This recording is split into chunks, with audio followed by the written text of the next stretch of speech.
Where were you in 2005? What were your views back then? Back then, I just glued myself to Al Jazeera to see how things looked from the other side. That's what interests me. And here, you need to understand some background. Islam, as a religion, is relatively young compared to Christianity and Judaism, with a relatively new book, large parts of which are very similar to the Bible, both in its Jewish and Christian versions. Islam is obsessed with proving to itself and to others that it is a true religion, a relevant religion, and not just a replica or a copy of the previous religions. One of the ways to prove this is by showing that verses from the Quran are happening and coming true in reality, which proves the truth of the Quran. In the Quran, there is a verse that talks about the Jews, that they will destroy their houses with their own hands and with the hands of the Muslims. Then the story of Gush Katif comes along and gives them exactly that. How the Jews evacuate their own homes. They saw the convoys leaving Gush Katif live on TV. Another truck, and another truck, and another car, and another truck, and another family, and so on. They emptied out, and then the cameras moved on to show the excavators and bulldozers, how they were demolishing the settlements one after another. For them, it was the fulfillment of a prophecy. Proof that Islam is right and the Jews are not. If the Jews are destroying their homes with their own hands, that's proof that Islam is true. For two reasons. First, that's what's written in the Quran. Second, why did this happen? Why did they flee? Because of the terror attacks.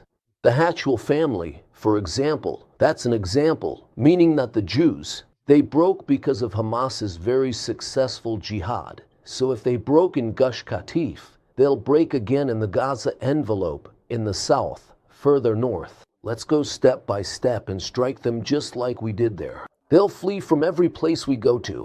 It's exactly 16 and a half years from June 2007, when they took over Gaza by force, until October 2023. Exactly 16 and a half years during which they developed themselves. And every so often, they tested their weapons on us. After all, what was all the rocket fire on us? It was a test run to see how far it would go, to check the range, the accuracy, to see how alert our defense systems were. That's what all the rounds since then have been about. At first, they would fire into the sea, which didn't really concern us, but later they started firing at us to see how all our systems would respond. And we didn't realize that they were basically running a test on us in preparation for the big event. But they led us astray, making it seem like all they wanted was a Hamas state with jobs here, with investments, with food and everything's good and fine. Just let us work. We sank into this euphoria thinking they were deterred. No, they want a state in Gaza.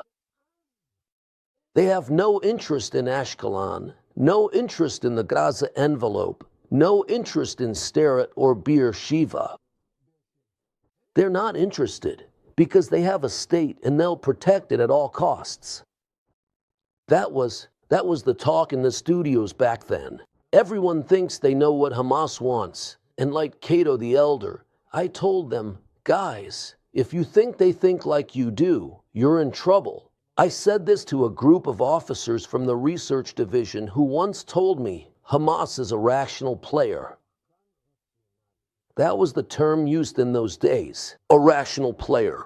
I asked, what does rational mean? Rational. They want good health. They want development. They want an economy. They want jobs. They want income. It's starting to change.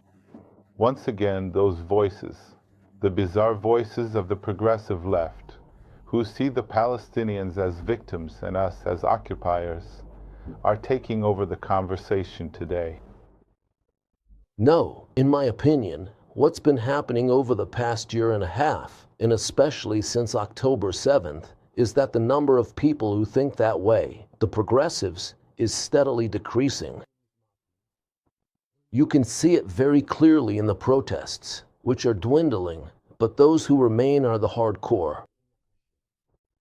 And the hardcore is much louder, much more outspoken, much more assertive than the large voice they had when they still had big numbers. And as the progressive movement keeps shrinking because people are opening their eyes and seeing reality, it becomes louder and louder, and that's why it seems like they're taking over the conversation. But in my opinion, it's only a matter of time until the left is revealed to be, well, a relic of the past.